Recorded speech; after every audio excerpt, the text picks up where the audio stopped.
sa ating pagsunod kay Jesus, tayo ay kanyang iniimbitahan na limutin ang sarili, pasanin ang kanyang krus, at sumunod sa kanya. Kaya ang taong sumusunod at taong inuubos ang sarili, marunong sumunod. Ang taong puno ng sarili, ayaw sumunod niyan dahil nga ang direksyon ay papunta lagi sa kanya. Ang gusto niya, siya lagi ang masusunod. Hindi marunong makinig yan.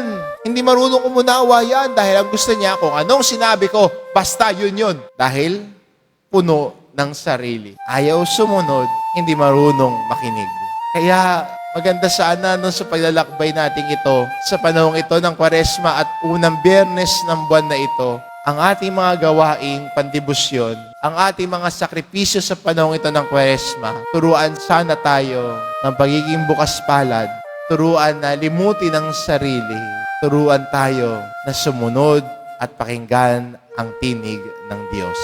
Amen.